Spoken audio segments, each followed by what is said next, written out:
인가 같아요. 그쪽이 정말 목회해 보니까 진짜 장소 어떤 장소와 어떤 그룹에 집단적으로 변화가 될 성령이 역사하더라고요. 신기하게. 오늘 보니까 그쪽이 굉장히 좀 뜨거운 것 같아요. 주께서. 네. 그쪽이 있었고, 또 은혜 받으신 분. 이렇게 설교받을 수 있구나. 저 뒤에도 계시군요. 저쪽 지금 손 드신 분 있죠? 방금 얘기하신 분. 네. 잠깐 나와 보세요.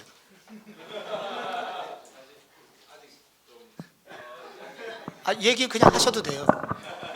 편안하게.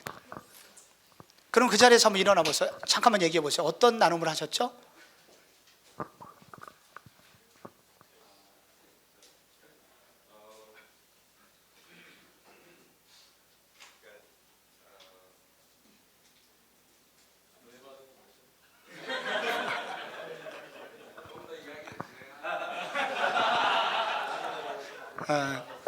그래, 은혜가 아직 완성이 안 됐어요.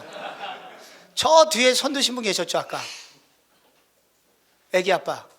네, 잠깐만 일어나서 어떤 나눔 중에 혹은 본인이 각성 중에 이 부분을 하신다면 어떻게 설교를 하셨을까요?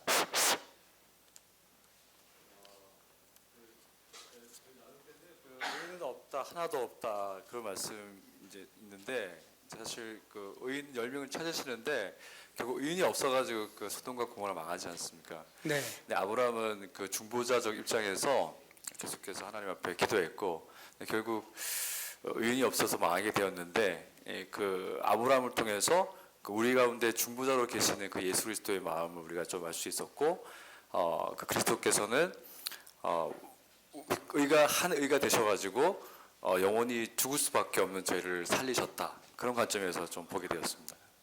굉장히 좋은, 네, 하산하셔도 될 것 같아요. 내일 모레 하산을 허락합니다. 내일. 사모님 오셨으니까 하루 더 주무시고 하셔. 그러니까 다양하게 나올 수 있을 것 같아요. 요거는 다양하게 나올 수 있는데, 이 부분에 관해서 이전에 이 부분을 가지고 한번 토론을 했었거든요. 저희도 초기 세미나 때. 그때 우리가 들었던 것 중에 제일 엑기스는 뭐였냐면, 만약에 의인 10명이 아니라 의인 1명만, 아브라함이 대가 약해가지고 10명만 불렀는데, 만약에 1명이 있다면 주님 어떻게 할 겁니까? 그랬다면 하나님은 어떻게 하셨을까? 예스. 의인 1명만 있어도 내가 이 성을 멸하지 않을 거다. 이제 그렇게 얘기를 하셨을 거라는 거예요. 의인의 10명이 중요한 게 아니라 의인의 그 숫자, 의인 그 적은 수의 의인을 통하여 많은 이들에게 자비를 베푸실 것이라는 원리가 여기 통과되고 있다는 거예요. 그래서 여기서 한 가지는 결국은 의인 1명, 결국은 의인 1명은 결국 누구일까 고민을 해야 되고요. 또 하나는 아브라함의 기도에 의해서 롯이 구출이 됐기 때문에 우리는 누구에 의해서 구출될 것인가? 결국 그리스도의 중보적 기도. 아까 얘기한 거와 유사하게 그렇게 그리스도 중심적으로 연결할 수 있을 것 같아요. 그래서 저는 이 부분에 대해서 계속 고민하면서 있기 때문에 오늘 여기 노진산 목사님이 태평양을 건너오셨잖아요. 이분은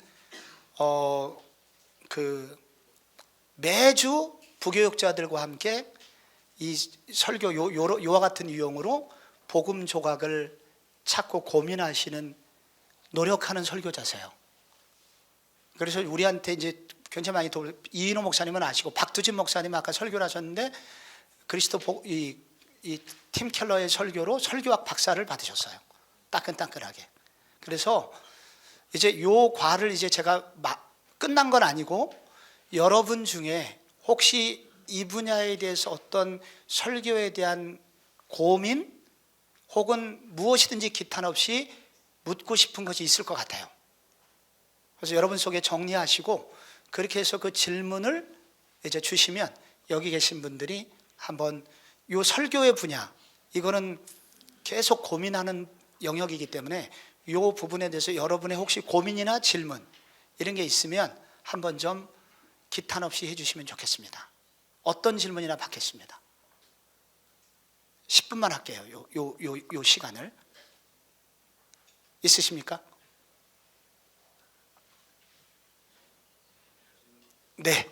어디서 온 누군지 잠깐 소개해 주시고. 네.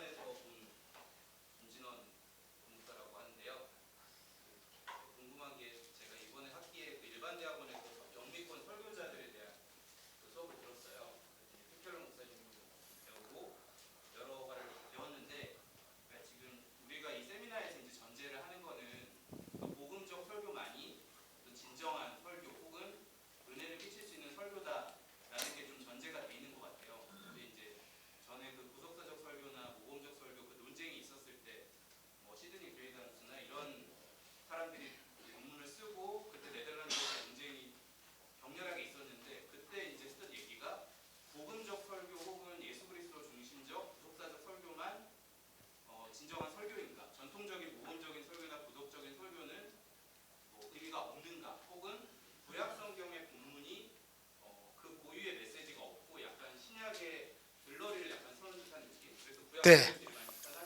네. 너무 탁월한 질문이세요. 우리 모두 고민하는 영역을 콕 집어갖고, 예, 대전이 굉장히 좋은 동네 같아요. 대전에서 오셨다는데 이런 깊은 고민을 미리 갖고 박사학위 논문을 이번에 통과하신 청록파 박두진 선생님.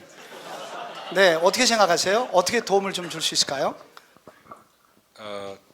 모범적 설교랑 그 그리스도 중심적 설교가 서로 이제 대립점에 서 있다고 느껴지잖아요. 그래서 한참 논쟁이 있었습니다. 1920년대, 그러니까 세계 대전 생기기 전에. 그래서 굉장히 이제 논쟁이 있었는데, 문제는 뭐냐면 모범적 설교에서도 예수 그리스도를 드러내죠. 그렇죠.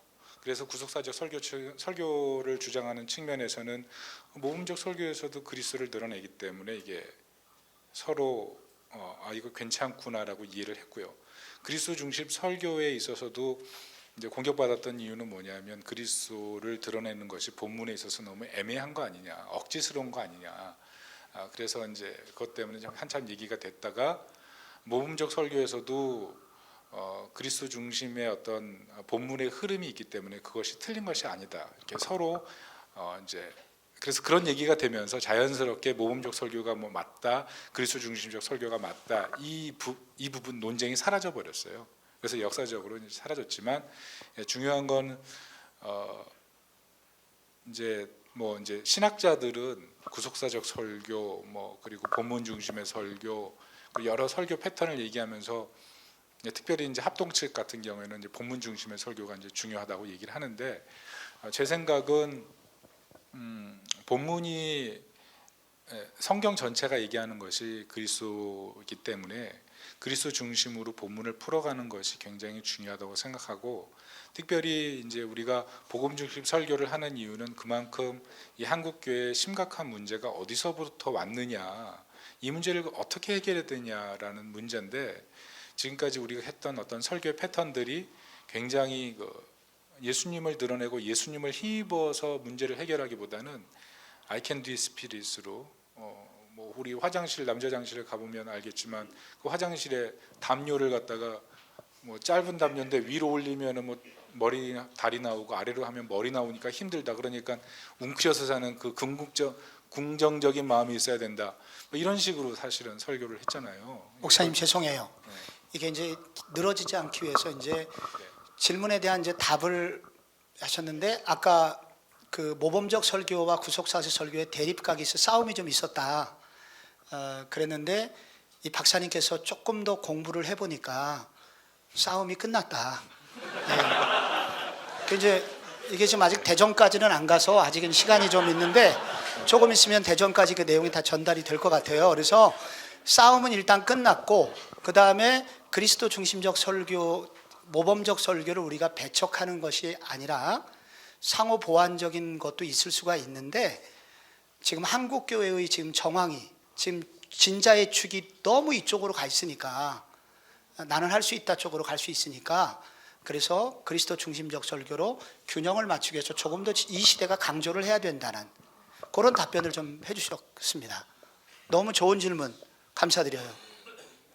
이 부분에 대해서 혹시 목사님 우리가 구약의 모든 본문도 훼손되지 말아야 되는데 네. 그거 어떻게 좀 목사님 생각하세요? 그 누가복음에 예수님께서 그 엠마오 가는 그 제자들과 얘기하실 때 구약에 있는 모든 것이 나에 관한 것이다라고 말씀하시고 성경에서 여러 그 성경을 통해서도 이 율법과 선지자가 한 것이 다 나를 이야기하는 것이다라고 예수님께서 말씀하시는데 결국은 이제 좀 목회적으로 본다면 성경이 나에 관한 이야기냐 아니면 예수님에 관한 이야기냐 거기서 결정이 나는 것 같아요. 그래서 누가 주인공일까? 아까 길 목사님 그 강의하실 때 이 사람이 주인공이 되면 안 되잖아요. 이 사람이 주인공이 되면 안 되잖아요. 그런 말씀이 저에게는 굉장히 크게 와닿는데 계속해서 그 사람들을 히로로 만들려고 한다면은 내가 히로가 되는 거기 때문에 결국 성경은 누구에 관한 책인가 하는 그 시점에서 시작하는데 그것을 어떻게 근거하냐면 그걸 전제보다는 성경에서 그렇게 가르친다고 믿고 있어요. 그래서 사도행전도 그렇고 누가복음도 그렇고 모든 성경은 예수 그리스도를 가리키고 있다. 네, 네, 참 좋은 네 뒤에 예 목사님 크게 좀 말씀해 주시겠습니까?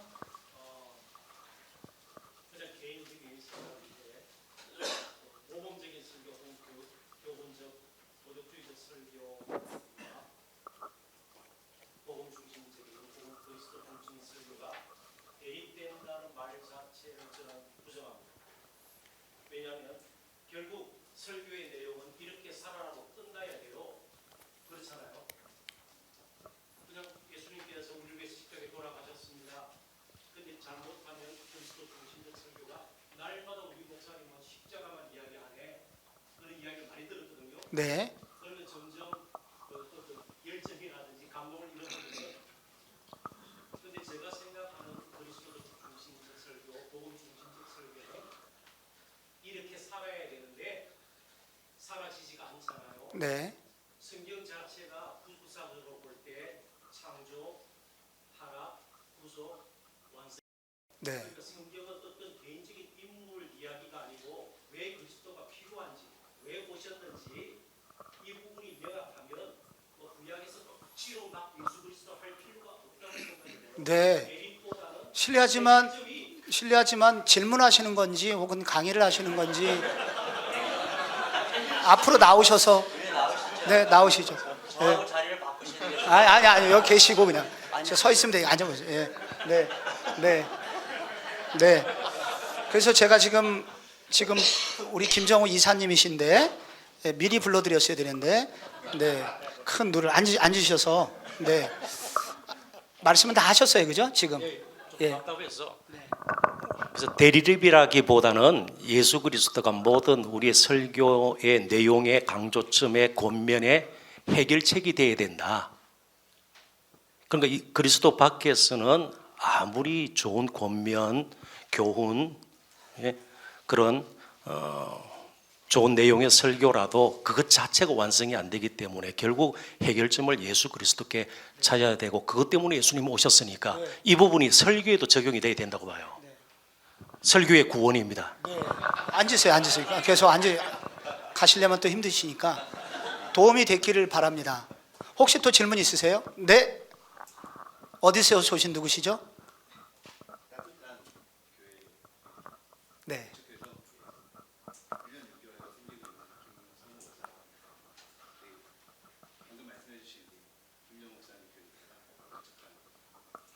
네.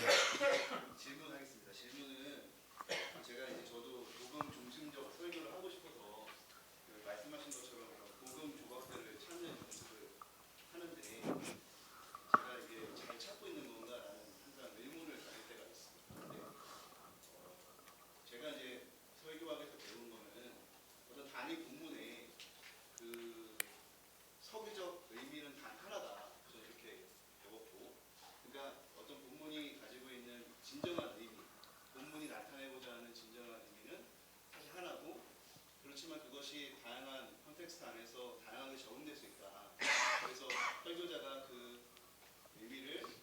확장시켜 나가는 것이 이제 설교의 자유라고 생각하는데 이제 그런 의미에서 제가 그 어떤 본문의 서기적 의미를 찾고 그것의 어떤 의미를 이 복음과 연결시켜서 복음 조각을 찾아가지고 연결하는데 그럴 때마다 이게 잘 찾는 건가라는 고민이 있어요. 근데 어떤 분들이 이제 그런 거를 찾는 것들 샘플을 보면 어떤 사람은 주제 해결로 그거를 연결하시는 분이 있고 어떤 사람은 뭐 이렇게 이야기를 완성하는 측면에서 할 수도 있고 이렇게 하니까 이게 이렇게 연결하는 게 맞는 건지 저렇게 연결하는 게 맞는 건지 헷갈릴 때가 많거든요. 그렇군요. 근데 그때 이게 하나의 어떤 그래서 목사님의 그래야 하는 건지 이해했습니다. 우리 질문 핵심이 뭐냐면은 이 본문에 나와 있는 서기를 우리가 주해를 할 때 이 본문에 나와 있는 메인 포인트가 그 원래 원저자가 의도한 것은 단 하나만 있는지 혹은 또 다른 것도 있을 수 있는지.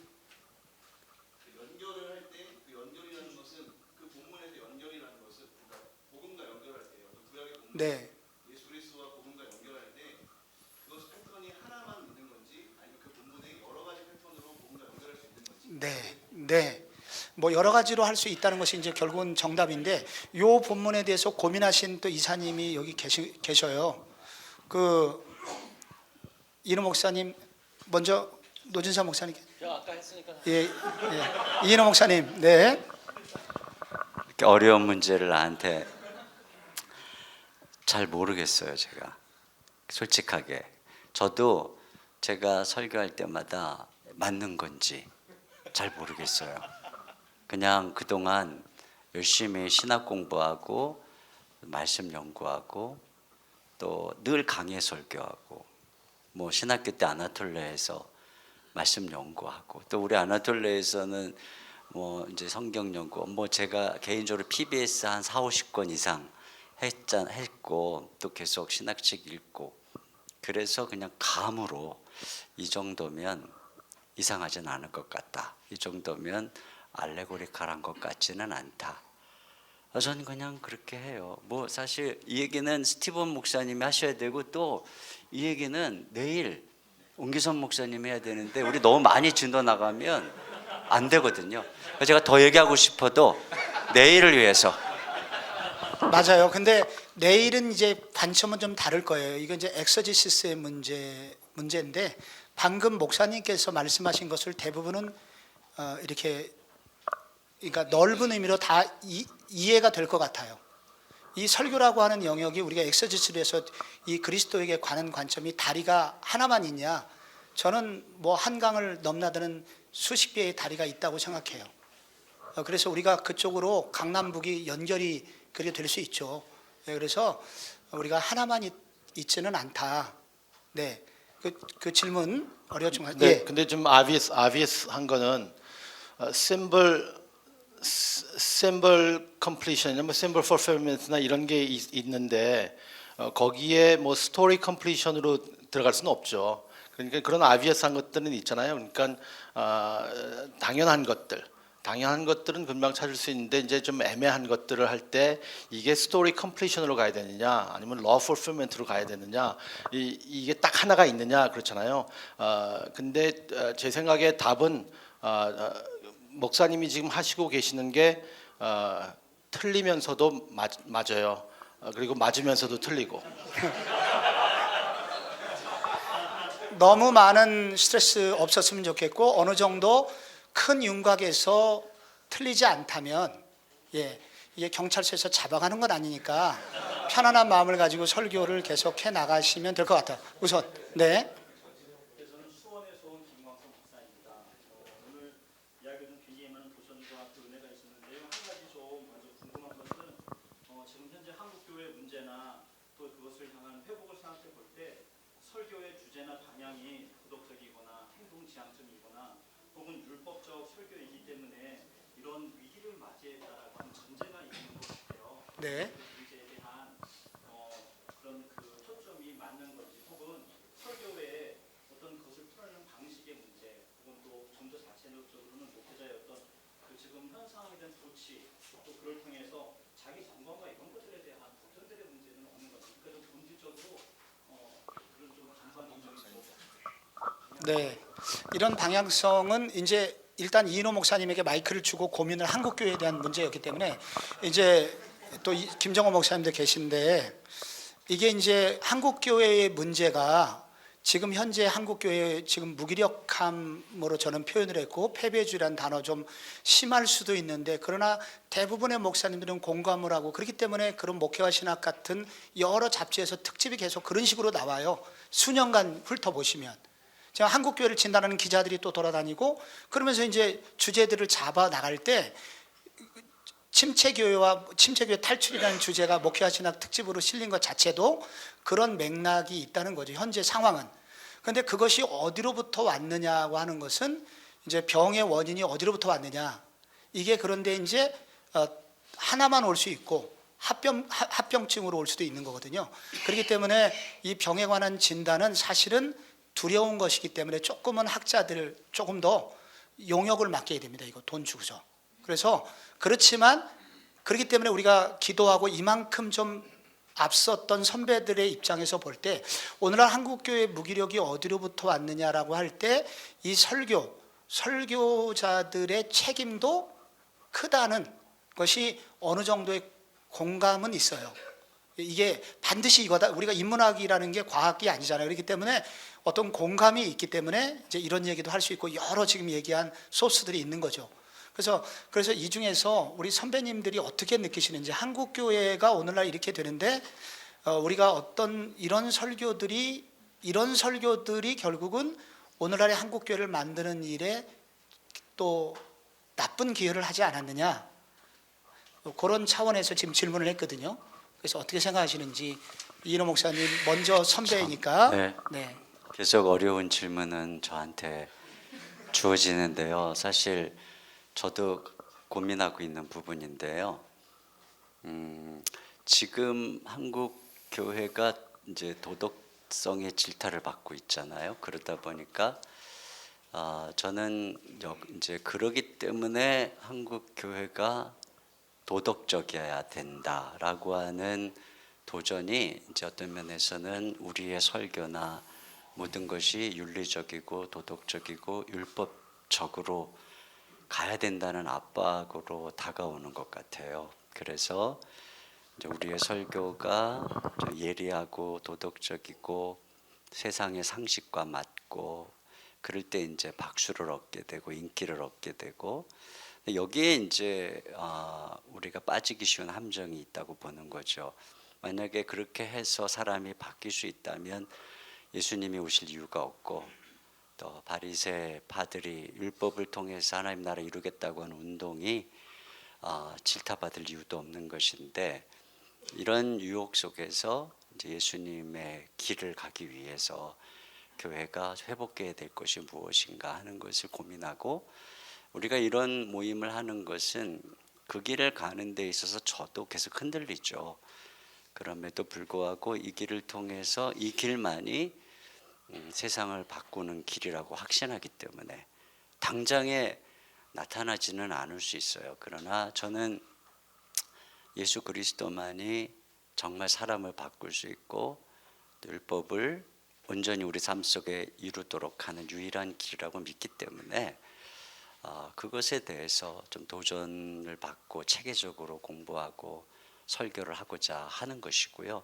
결론은 아까 우리 목사님이 하신 말씀에 상당히 공감을 하는데 예수님만 바라보자 하는 그 자체로도 굉장히 중요한 부분이죠. 그러다 보면 예수님처럼 되니까. 하지만 똑같은 것 같아요. 똑같이 사랑하자. 또 똑같이 우리가 세상을 섬기자. 근데 우리가 도덕적으로 그동안 했던 설교를 얼마든지 제가 그때 해왔던 것처럼 각성을 시키고 눈물을 흘리고 우리 목사님 너무 멋있어요. 내가 한번 그렇게 살아볼게요. 근데 그렇게 못 살거든요. 집에 가서 다 잊어버리고 현실 닥치면 그리고 계속 난 비판하고 자기는 안 그런 것처럼 자기가 많은 걸 안다는 이유 때문에. 근데 제가 많은 목회를 해보니까 그런 사람들이 교회를 선하게 하고 주변의 사람 섬기는 거 아니더라고요. 오히려 예수님 사랑하고 겸손하게 그런 사람들이 교회에서 섬기고 있지 소위 우리가 말하는 의식이 있는 사람들 이런 사람들이 교회를 아름답게 하는 게 아니었어요. 그래서 그런 부분에서 저는 오직 예수님의 길만이 세상을 바꾸는 믿는 것이죠. 고맙습니다. 너무 진지한 좋은 질문들도 있을 텐데 저희 이사님들 이사들 우리 모든 이사들이 어저께 어느 분 전 목사님도 그렇게 말씀해 주셨는데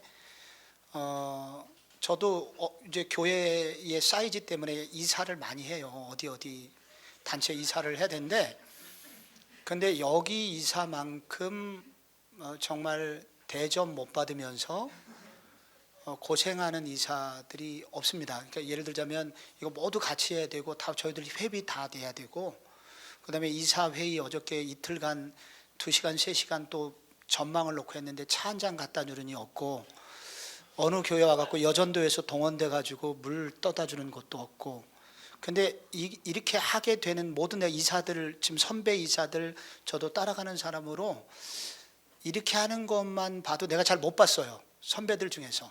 근데 왜 이렇게 하게 됐냐면 상당 부분은 정말 이 복음의 정신 이런 것들이 자꾸 스며들다 보니까 이 정신이 조금 내가 볼 때 좀 똑바로 가는 것 같아요.